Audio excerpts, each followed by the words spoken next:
Okay, so we go now to paragraph 19, place and time. Many notions we study are based on act and potency, matter and form, notion of motion that we come all the time. We build on what we study. So, introduction, the infinity associated with motion is not an actual infinity. Like the line here is not an actual infinity. Motion is not an infinite actuality. There must be a beginning and must be an end to speak about motion. The terminus aquo, from where we come, and terminus aquam, and the end of the motion. So rather, it's spoken of a potential infinity. And that means a potency to be measured, to be determined. The potency is not determined, but has to be determined. Our powers are in potency to be determined by an object. For example, my eyes are in potency to be determined by color, by light, by some, my taste by some chocolate. And as such, does not preclude measurement and containment. I cannot measure strictly potentiality. I can measure only what is actual. What is actual? What is mean actual? What is in act? We pass from potency to act. So I mean something determining the potency. Potency, like electricity. When you have a wire, you have a voltage. You know what is voltage? It's the potency in the current, like a high fall or a small fall. So, but the potency can do everything. The power can do everything. We can make function a microwave or a television or to charge your hybrid, your car. Many possibilities. Potency. But potency, the electricity is efficient when it is determined by a special device, a special act, a special object. A toaster. Not otherwise, the electricity is in the wire and is waiting. Okay? So the measures of most interest for the natural philosopher turn to two. First, place and time.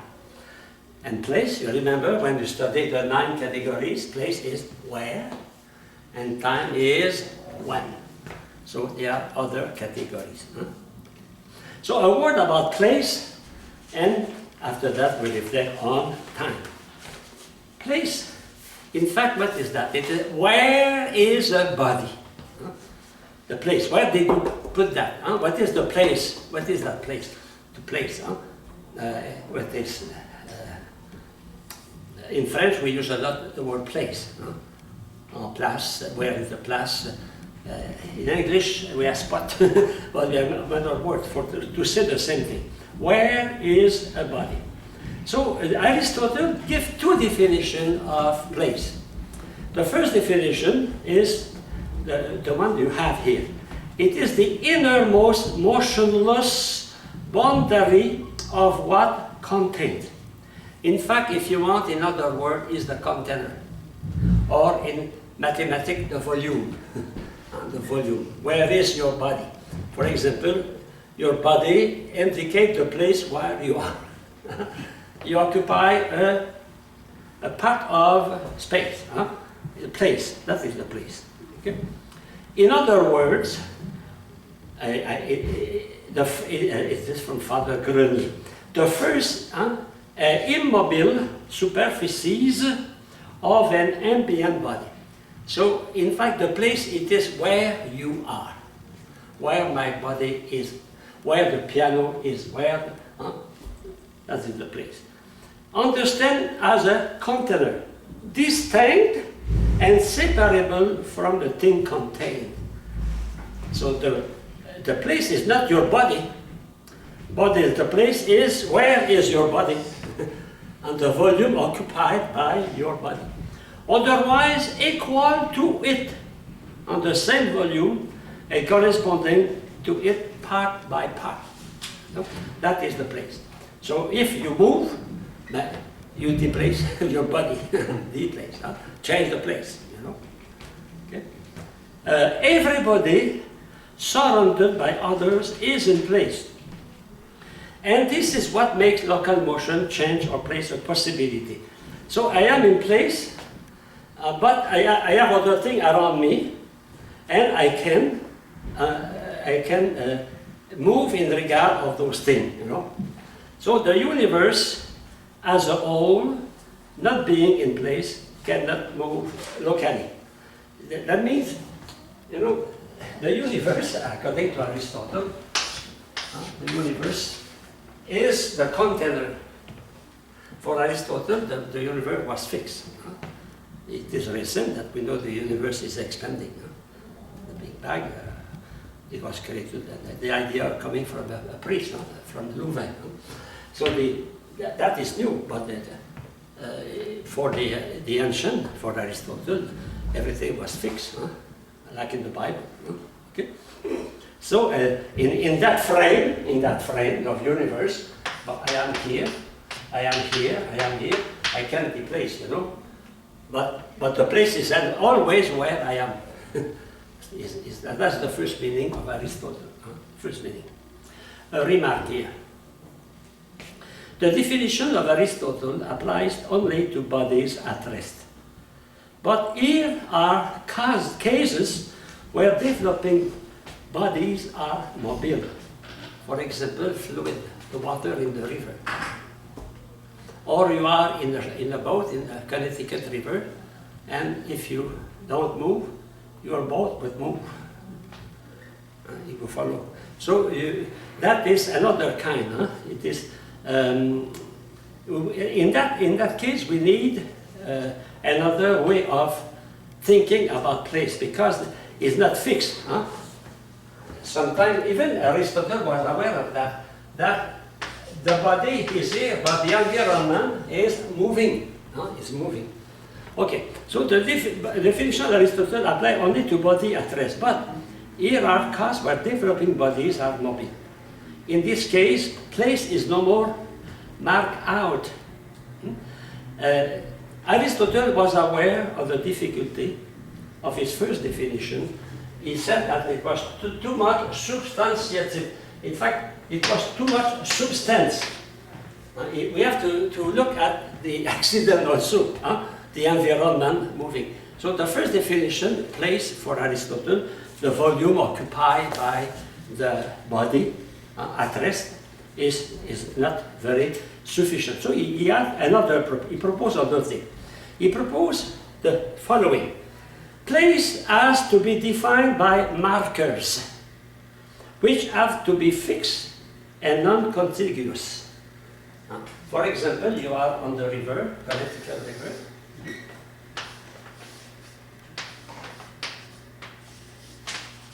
You are fishing, I don't know what you are doing, and there is here, suppose there is a Good Shepherd opera here, and here there is the bridge, another bridge here. So you have markers. You can know where you are because you have some marker. So that is another way to find a place. In fact, it is what we do.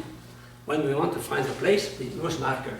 And since Descartes, we have the coordinate, y, x and y. So we can know where we are. We use that in geography, in the marine, everywhere. That the covering of Descartes is so important. To find a place, for example, they didn't find the place of the plane 317 of Thailand Airways. They didn't find the place. They cannot find the coordinate of where is the plane. Cannot find that. Okay. So we kind of place. We know the place using markers. Okay. I continue. Thus, we can consider place as essentially meaning a ratio. A ratio. For example, that distance from here is 5, that distance of here would be 7. So the ratio here is 5 to 7. we can know how many miles we are going in front of us, how many miles we have in front. I go from Middletown to Chester on the Connecticut River. I can have some marker to know the distance before me, in front of me, and behind me. Okay? And on the road, everywhere, you have 36.4, 36.8 marker of the highway. So place. So here we have the definition of place. The second definition of place. I will not ask you to give me the definition of Aristotle, but try to understand. The second, place will be defined in general, no more as an immobile recipient, that is the first definition, but, and that is for us now, a system or ratio between an individual body and other bodies taken as marker. So it is a relationship in quantity, amount and size between many things. So I can have a ratio, for example, distance here, distance A, and distance B. And I can say I am here. Many miles from Middletown, how many miles to go to Deep River, for example, or to go on Saybrook. Okay. Well, it's not very difficult to understand that. Now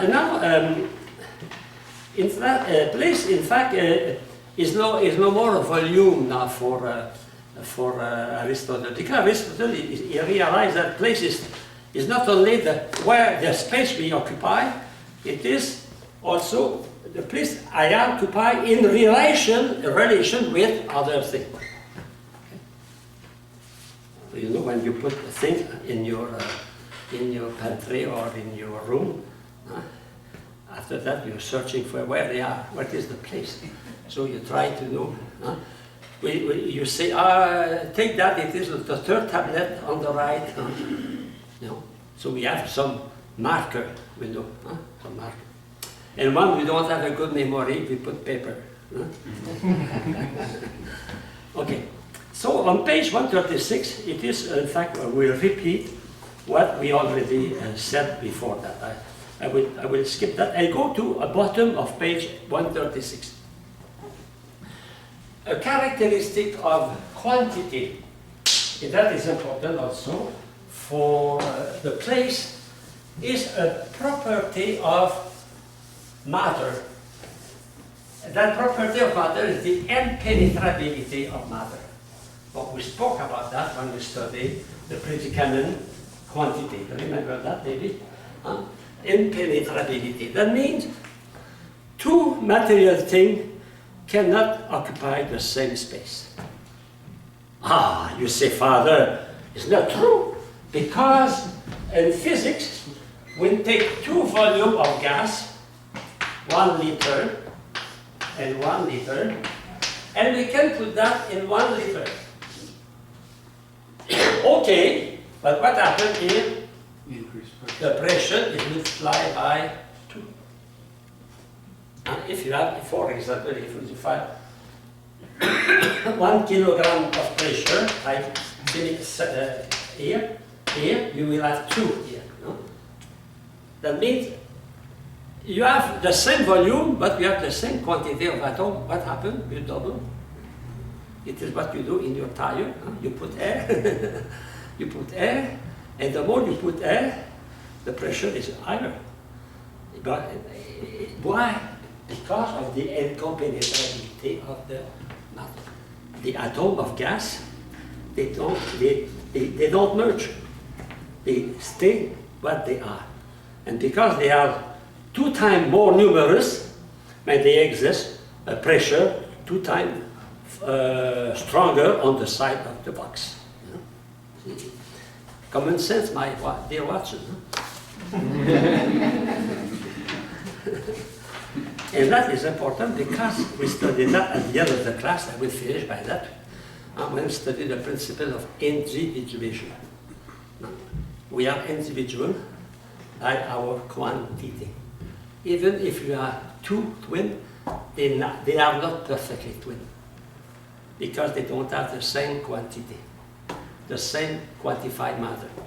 The Chinese, they can produce 1 million of identical cups. They are not identical. Each one has a different quantity. Is the reason why they can make money. Otherwise, if suppose you produce only one, you will make money. Okay? Now, from that idea of place, we arrive to the idea of space. So the idea of place, we arrive to the idea of place. What is the difference between place and space? Well, place, it is where you are.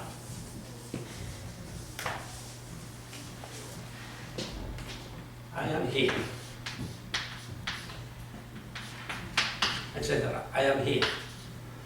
And my son is here on the bicycle. My place is here. The place of my son is on the bicycle, maybe 1 mile from me. What is here? Distance. The distance. The space. So the space is the distance between places. I cannot have distance or space if there is only one. So the first notion of space is distance.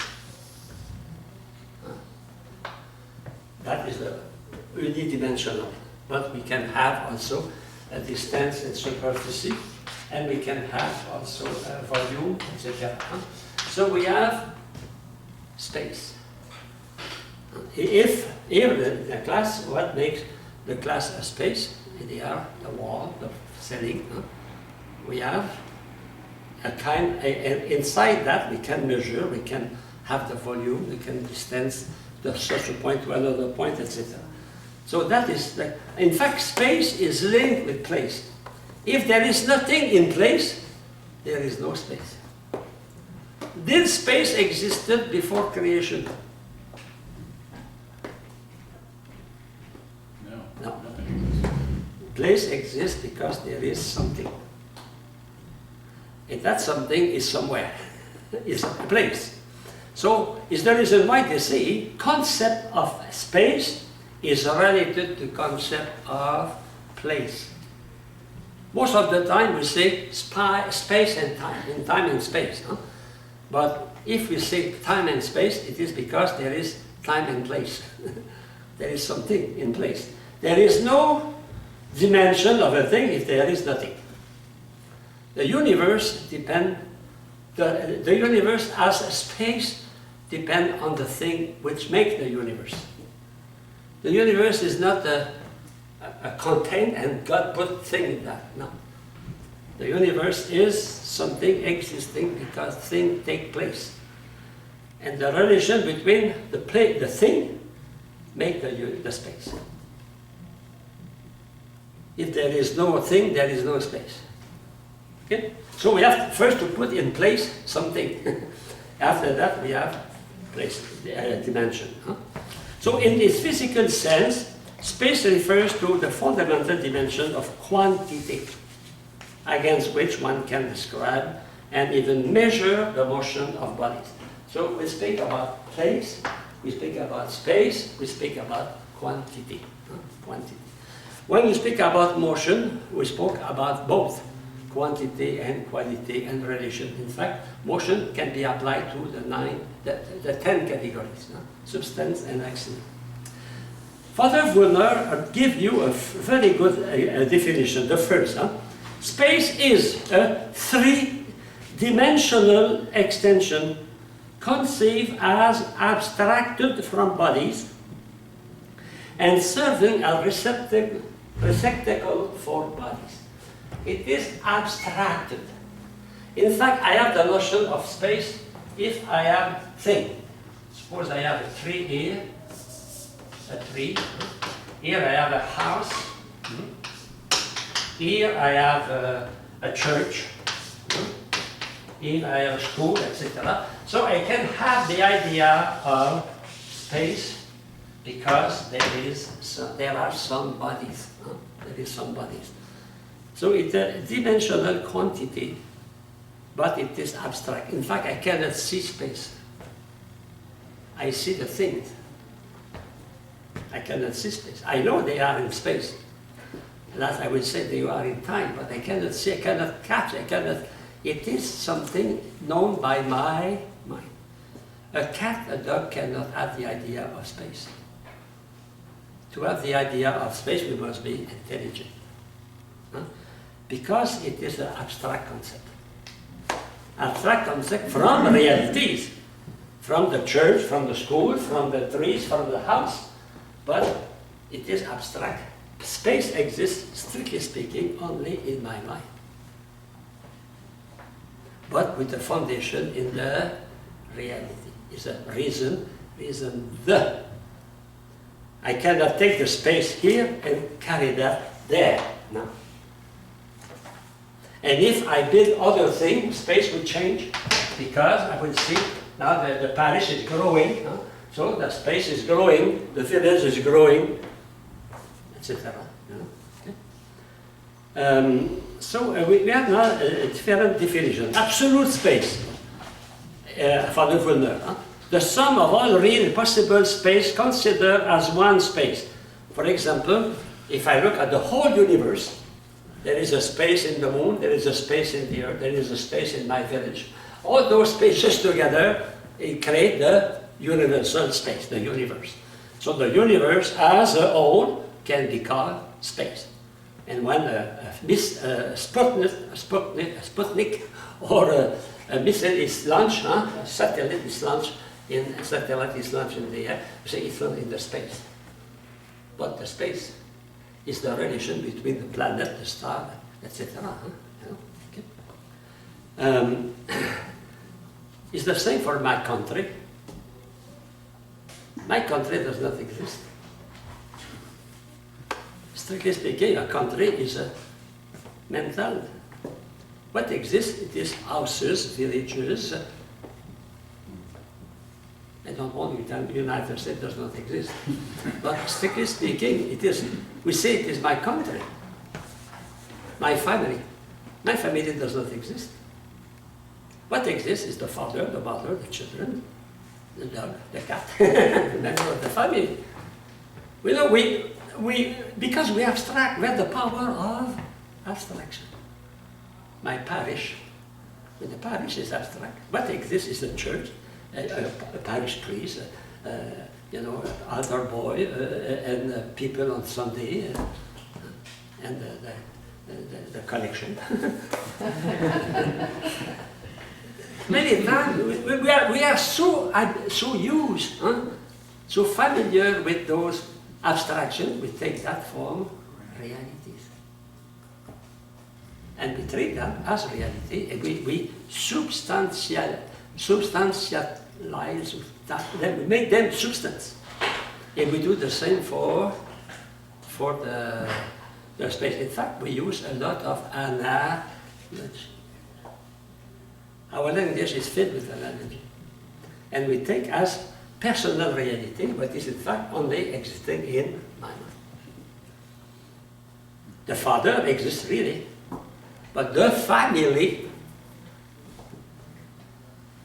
it is an abstract word to express the reality, the link between many members of the same blood, of the same parent.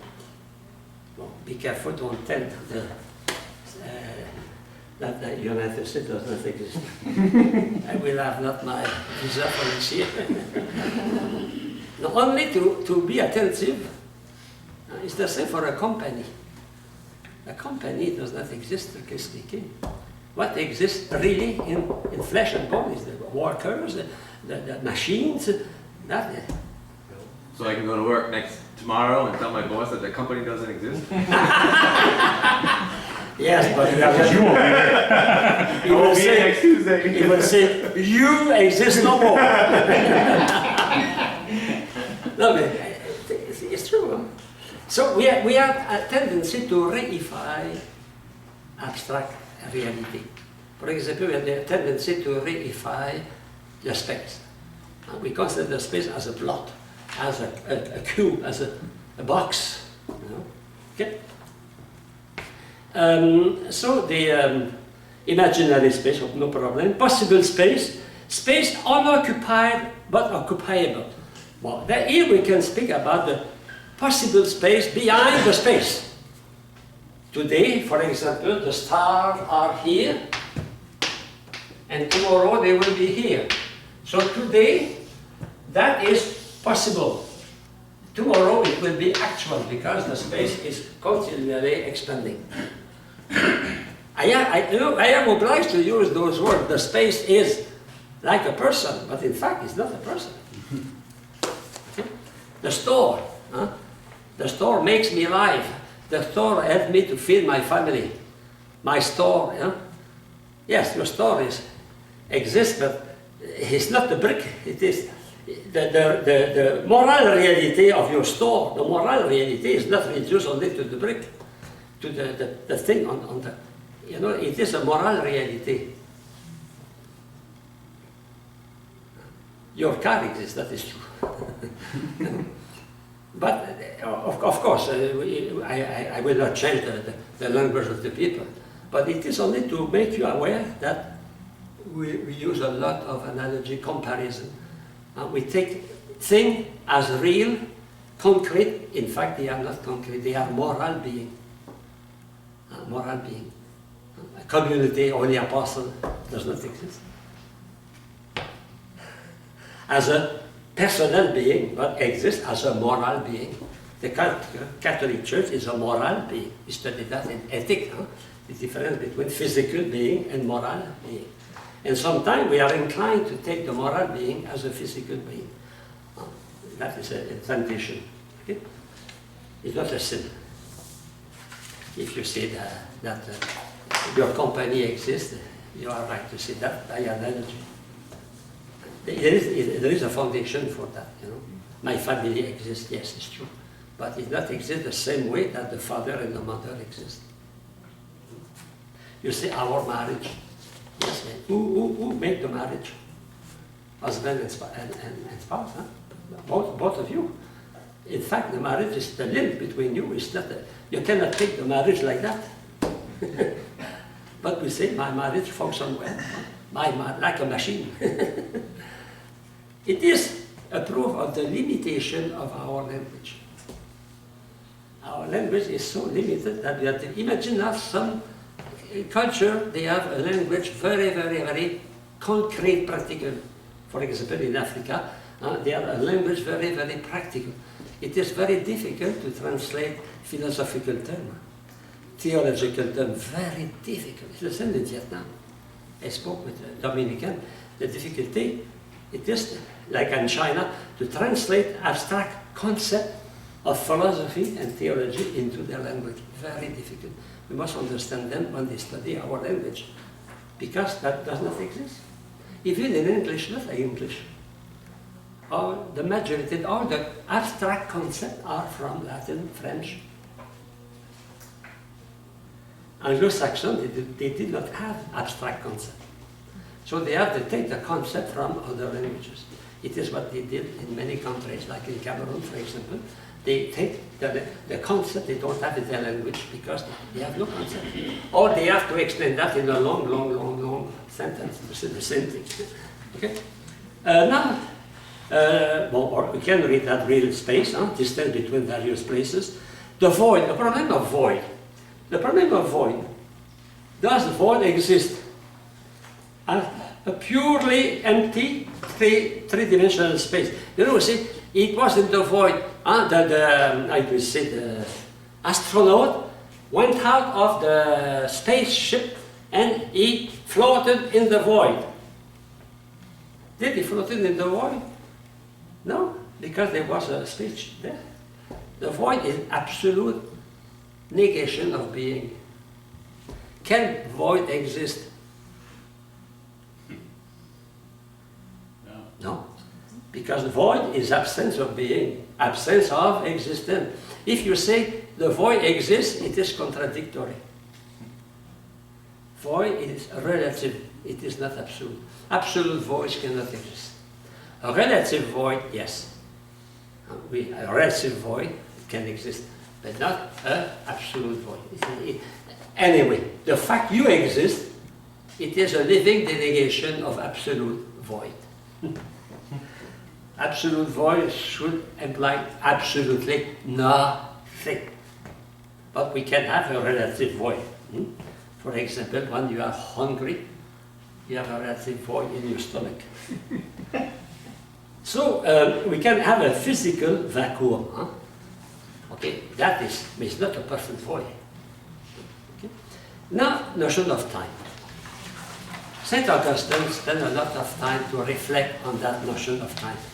And it is very important in the human life, time. Time is a reality. In capitalists, they say time is money.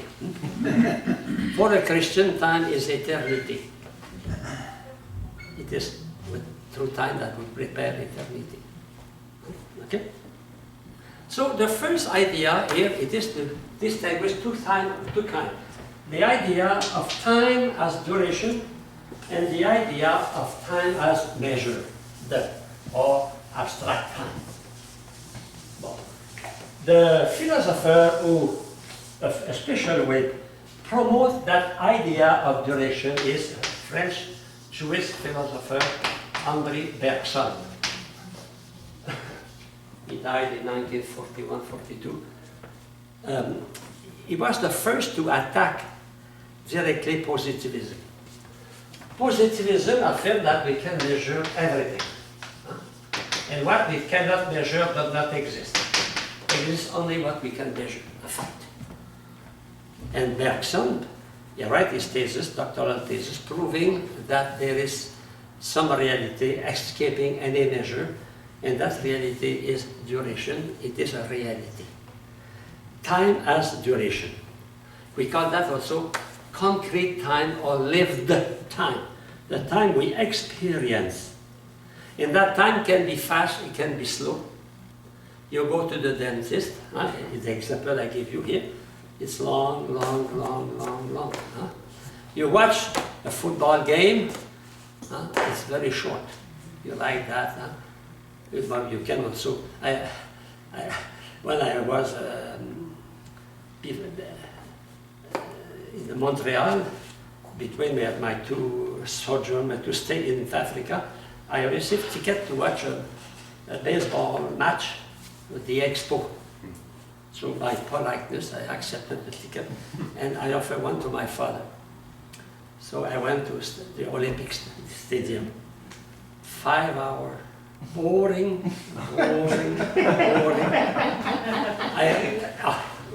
One of the most boring thing in my life, I smoke.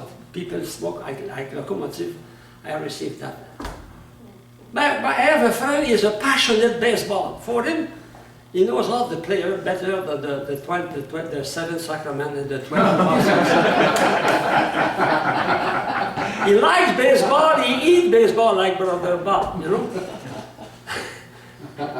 Duration is not the same for me. It was so long, and for him, I like that. Oh, wow. That is subjective. It's a subjective time, psychological time. Something are very long, something seems very fast. It depends on our disposition. We cannot measure that. There is no, it is heterogeneous.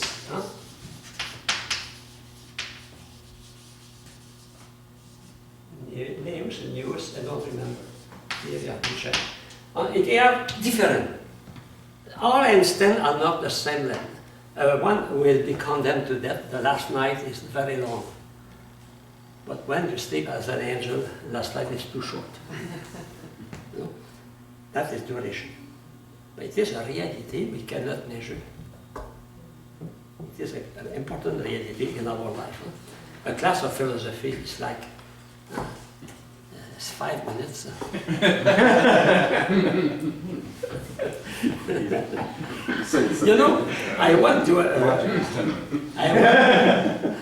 I went on 3 weeks ago to a group, a French group, La Rencontre. It exists in Connecticut.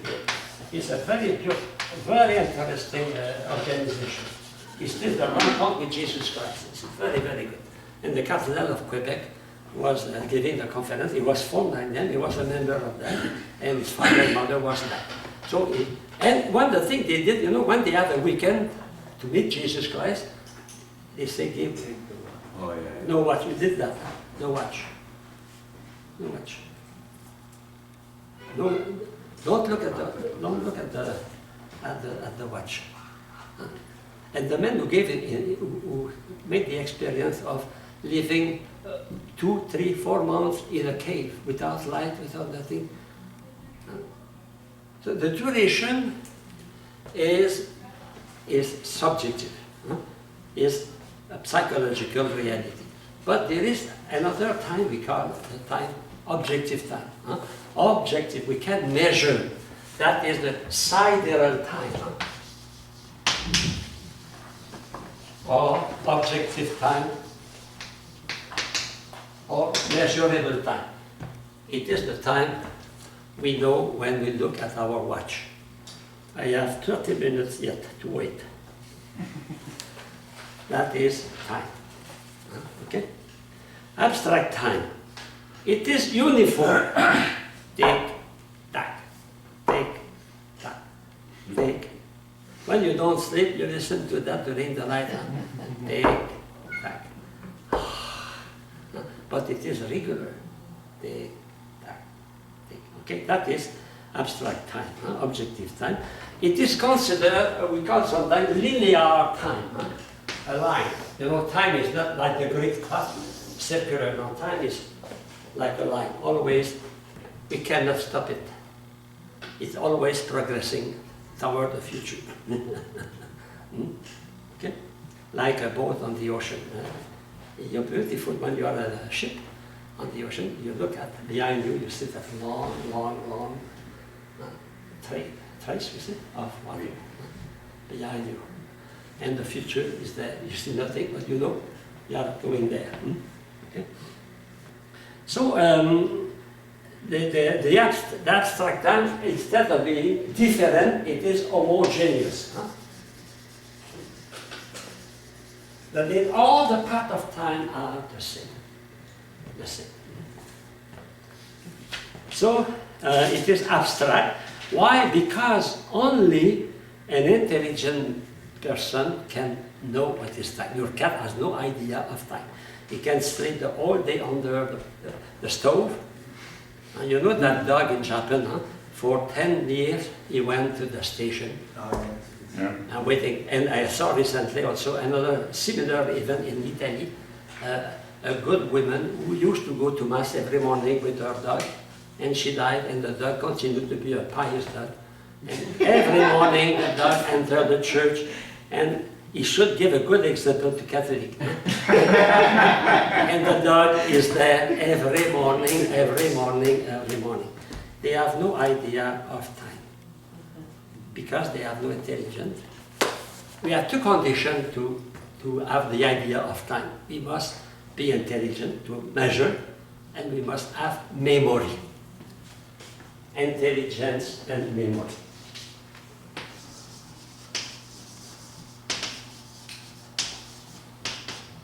If you have Alzheimer's, you have no idea of time.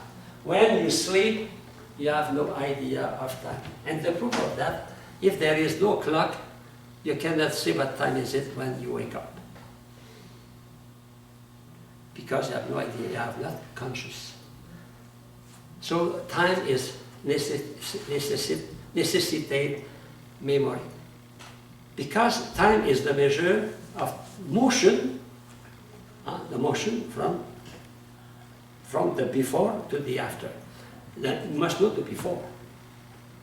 I cannot speak about I am here for 10 years if I have no memory. So to speak about time, we must have memory. In memory, it is that we recognize that you are identical to yourself.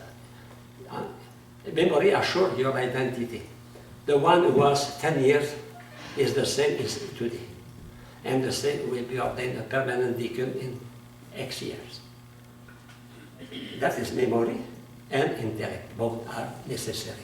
And that is important because memory and intellect are also constituent of your personality. We are a personality when we know, and when we have the memory of what we were. If you have no memory of what we were, either you have Alzheimer or you have schizophrenia. Because some schizophrenia, I have the case I know very well. That person ignored totally what she did before. She two personality. So she's intelligent, excessively intelligent, but she cannot make a relation from the present to the past. But she knows very well theory. I remember I was teaching in high school, and at that time we have physical exercises. We put mattress on the floor, and the children were moving, and one fall down, and his head touched the terrazzo. And when he wake up, he smiled. He said, "Where am I?" He did not know where he was. Worse, he did not know who he was. But at that time, nobody called 911. We say, we wait. After 2 days, he was perfect. But what is funny, he was very good. He was the first of class. He was able to translate Latin. He knew everything. But he did not know who he was. And he was very bothered 3 days after. Even it was a boarding school. Nobody was informed of that. The parents never knew that. At that time, it was like that. Today, imagine 911, 3, 4 cars of police, and the poor teacher will be put in. And the school will be sued for millions of dollars. It's incredible how the thing changed in 50 years. Incredible. Okay, so the unchanging and the objective time from the movement of the Earth. Sidereal means star. So we use the sun, the movement of the sun of the Earth, to measure time. So we have an objective way of measure. Okay? This unchanging time and independent of us, although without a mind which numbers, it will not exist in that, but only in potency, in the movement of the Earth. So what makes time a reality? It is not first motion, it is the intellect of man. For your dog, there is no time, but there is motion. For you, motion is the matter, but the intellect is the form. That means time is the motion as measure. Motion alone is not time. But motion, measure, don't imply an intellect and a memory. That is the form making time a reality, but a spiritual reality, a mental reality. We measure time not directly. We measure time through motion. Through the motion of the sun, through the motion of your watch or the clock. Okay? So the human intellect makes time pass from potency to act. Time exists only formally in the mind of the man who measures. If there is no man to measure, there is no time for a baby. There is no time for a cat. There is no time for someone in the coma. There is no time for someone who is sleeping. There is time only for those who are awakened, those who are conscious, those who can measure using their intellect. Okay? So we can say the matter of time is motion, but the form of time is the measure. We have the idea of matter and form, act and potency. The motion is in potency to be known by an intellect. And when the intellect knows and measures the motion, you have time. So the idea of matter and form, act and potency, they come continually. Here, another example. Here. Okay? Now, the next page. Notion of time, so Aristotle asserts, it is the number measure of motion according to before and after, according to another of anteriority to posteriority. That means we must have a memory. I must have a memory to think about the past and the capacity of watching the future, so cogitative also. Aristotle's definition and inductive determination. First, it is something of motion. Time is continuous and time is number, is measured. So the time is something in motion. Let us explain that. But motion is not time, but motion is linked with time. And time is linked with motion. I cannot say time is the motion of planets. No, it is the motion of planets measured by man. And what makes time is not the motion itself. It is the capacity of man of measuring, using his mind to calculate the motion of planets, of the day. You know, sun in the morning, night, and in the past they divided the day in 6 in the morning, 6 at night, you know. 12, in 12. You know, the 6 in the morning, 6 at night. That was the day. And after you have the night. If there is a night in the Gospel, Jesus Christ entered his passion at 6 hour, in night at 9. And the man who found the workers, the first hour was the 11th hour, 5 p.m. So that was the way to calculate. In fact, they calculate time using reading the process of the sun in the sky. You know, it is a way. Like in some countries, they measure the year using the moon. The consequence, they have 13 months. Is the, for example, the Muslim. They use the moon. They have 13 months. Ramadan arrives every 13 months. It's not a 12 year. It's 12 months. 13. Okay. Of course, 13 to 28 days, but in fact, it is always changing every year. It is continuous.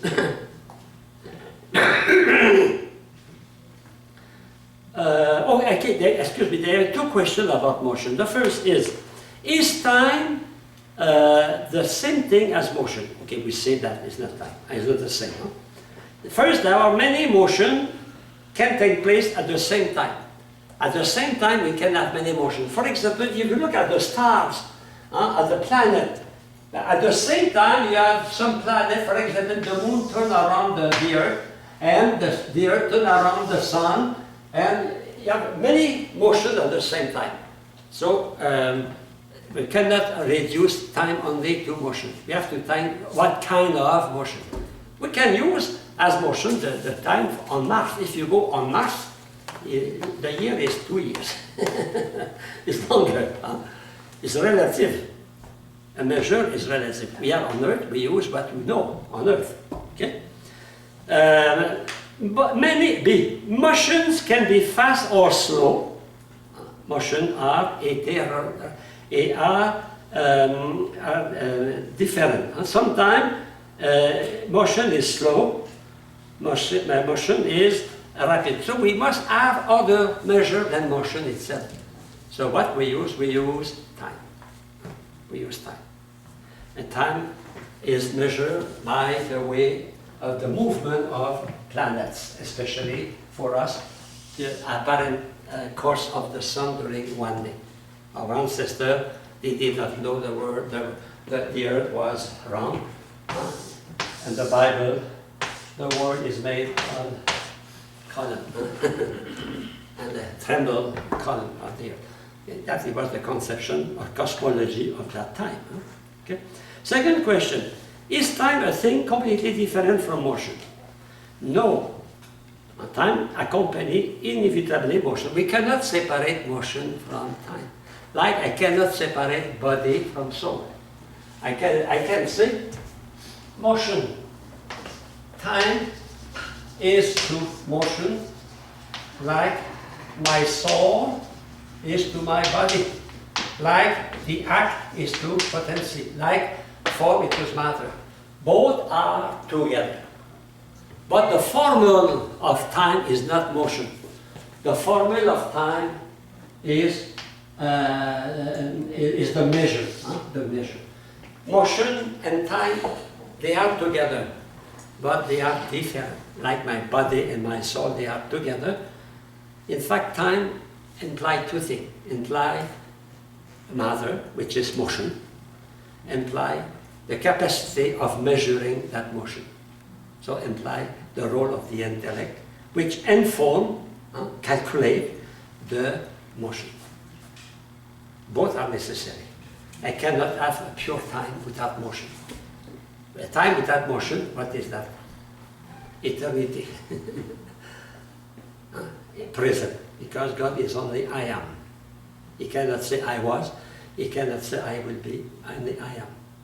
But we can say I am, we can say I was, I can say I am me, because I am in motion. I am changing from potency to act. God cannot change from potency to act, it's pure act. So for him, if we speak about time, it is not time, it is eternity. Absence of beginning and end, pure present, pure present. Okay? I continue. Motion here is principally local motion because it is more manifest to the senses. So we start always from local motion. But from local motion, because we cannot measure, for example, the motion of your soul. Can you measure? Okay, you have a motion. A motion. What is that? A motion. It is the motion of your heart. A motion coming from you. Can you measure that? It is a motion. You cannot measure that. When you study, can you measure the no. So we measure only the sidereal time, what we can see, local movement. In fact, the measure of time is linked with matter. Is linked with the motion in matter. If there is no matter, there is no time. Is the reason why there is no time for angels. There is no watch in heaven. They cannot have time because there is no matter. Maybe they can have, some theologians, they invent a new term, eviternity. What is that exactly? It's difficult to know. It's between eternity and time. Oh, I don't want to discuss that. Secondly, it is continuous. Continuous. Time is continuous because it is associated with motion. And motion is continuous quantity. We saw that just before. No?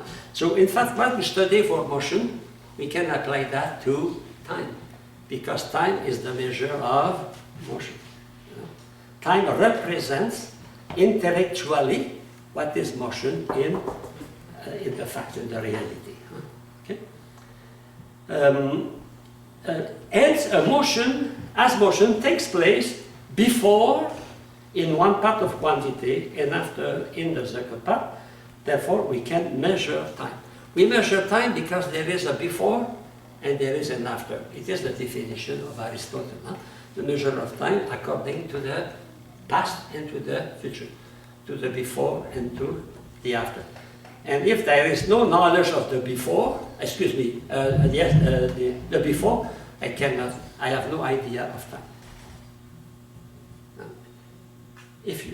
We have the idea of time when we know the past. For example, if you don't know the history of the United States, you have no idea of the time when the United States were began to exist and to develop. So we must know the past to know the present, to measure time. Time is the measure, not only of the present, because the present is fluent, non-fluent. When you see it, it's no more there. When you want, it's like to catch water. Then you try to grasp water. When you grasp water, it's no more there. Time is like a fluid, like water. Okay? So, what exists in reality? The past does not exist. No more. Finish. The future does not exist. Exists only the present. So for God exists only the present. but eternal present. For that, it's not eternal present, it's a fluence, huh? Chain, flowing, fluence. Nunc, now, huh? In Latin, nunc, now. Fluence, huh? Flowing, fluence, flowing. Flowing. I destroyed my masterwork.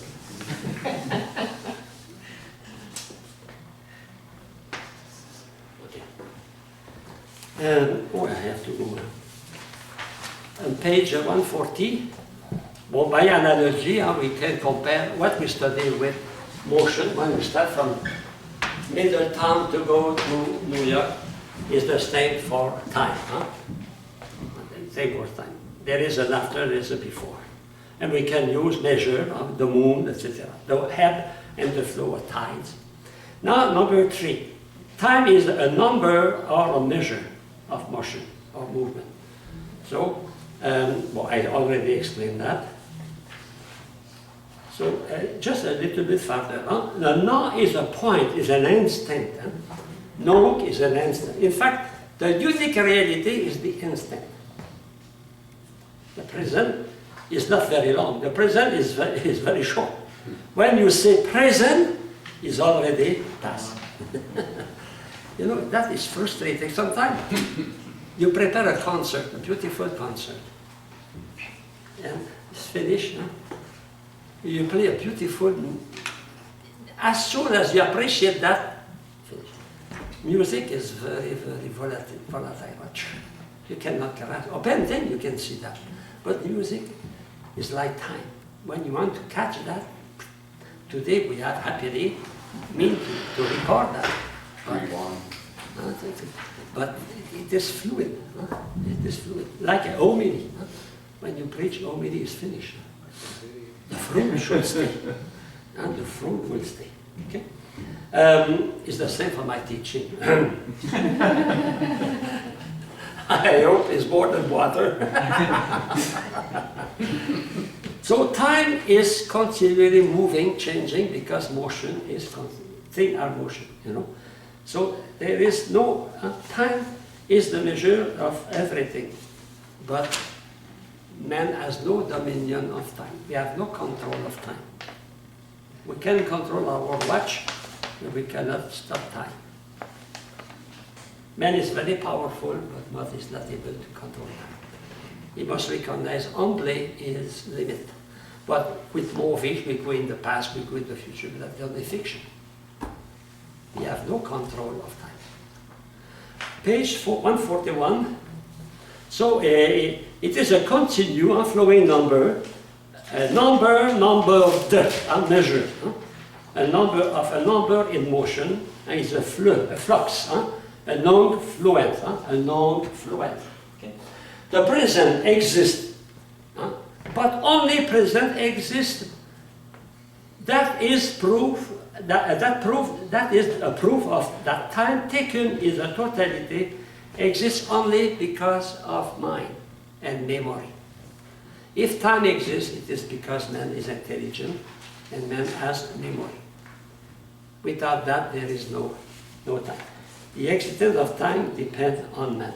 And it is that the time required by consciousness to grasp synthetic and unique all. In fact, to have time, to know time, we must be conscious, because when you speak about time, you are making a synthesis of the past and the present. When you speak about time, always you refer to the past. You cannot speak about time without referring to the past. You say today because you know there was yesterday. And we are not sure there will be tomorrow. You're not sure. It's a probability. No more. Because we know we can die at any time. Okay? So it is man, you know, what makes all the history a continuum of the history of my own life, first my own life, and the life of a country, for example.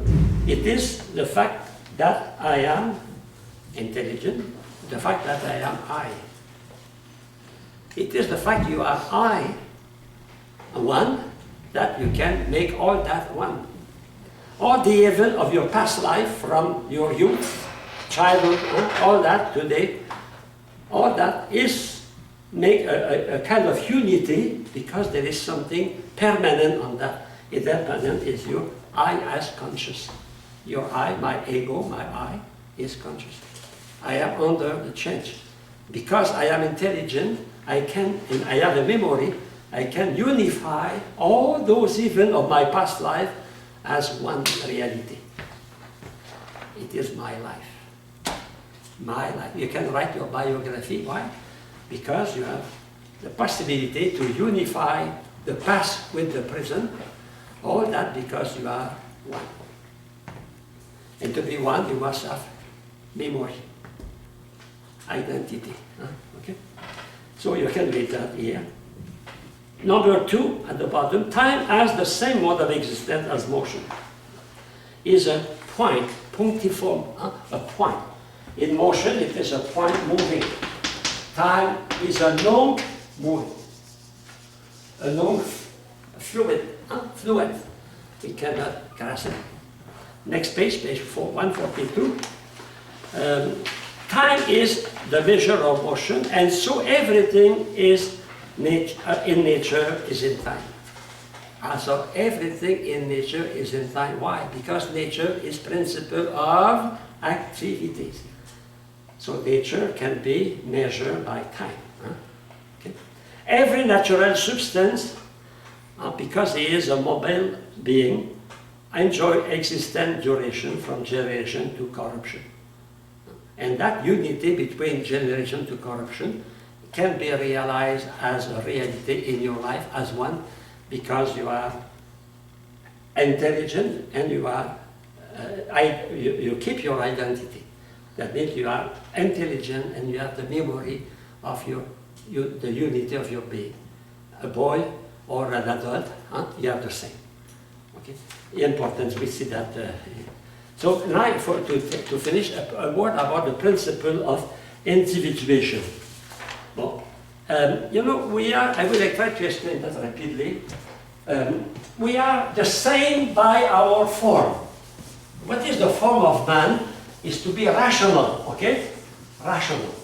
So by our form, we are in the same species. So by the form, we are the same.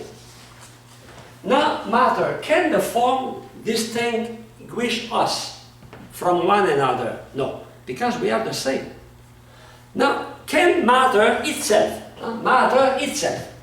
can make different from another? No, because matter by nature is indeterminate. So matter cannot be by itself a principle of determination, individuation. So I am not myself by my matter, I am not myself by my soul. But that matter, like the line, is determined, is precise, is quantified. Quantity, quantified matter. That means that matter is a certain delimitation. And because that matter is delimited, I am different from the other. I am not different from you because I am intelligent and you are intelligent, because both of us, we are intelligent in the same species. I am not different from you because we have the same atom. You have carbon, I have carbon, you have hydrogen, I have hydrogen. We are different because that matter is my matter, is not your matter. My matter is quantified. What is the characteristic of quantity? We saw it is incompenetrability. You remember that? That means I cannot put two matter in the same. Matter exclude, but what is that? It is quantity. Quantity, the property of quantity is to exclude part from part. So what makes two twins different? It is not because of their form, no. It is not because of the matter, it is because of the quantity determining their matter. My quantity of matter is not the quantity of matter. And that we call that principle of individuation. But that is important in theology. Because someone, they say, we are, when we die, when we come back to the same soul, the same form. Or there is no difference between us. We are already the same thing. There is no difference. Yes, there is a difference. We are different because our quantity determines my matter. And because of that, my form is, the form I have is not your form, it is my form. My rationality is not your rationality. So that is very, very important. In the Middle Age, there was a lot of problem because of that. Pantheism is coming from that, you know. So if we have the same form, we have the same with God, we are one thing with God, you know. So what makes us different, it is quantified matter. Or it's sometimes signed matter, or sometimes signate matter, etc. Many ways of deciding quantified matter. That's an accidental difference? It is different. It is accidental to have a quantity, but it is essential for me to have matter. My quantity is accidental, but it is essential for me to have a soul and a body. But what makes my body different from your body? It is my quantity. My quantity, matter, quantified matter, is not the same as your quantified matter. Even if we have the same electron, the same atom of calcium, yeah, we are like the same, no? But we are not the same because my quantity of matter is not yours. Because I have a quantity of matter, my form is the form of my body and not the universal form. Because some philosophers will say there is a universal soul. And that universal soul is got pantheism, is that? That is against pantheism. So Father, when they say we're made in the image of God, is that because we have the form Yes. and the matter? But first, we are image of God because we exist. The first thing. We exist. And we exist as intelligent being, free being. Yeah. Image of God.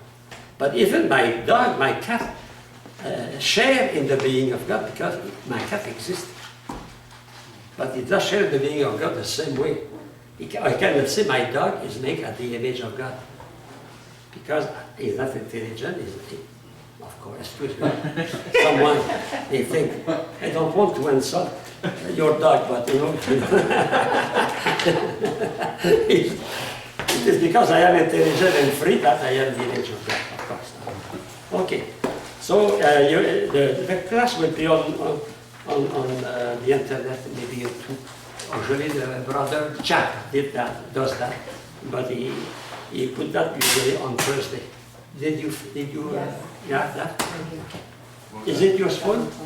Yes. Yes.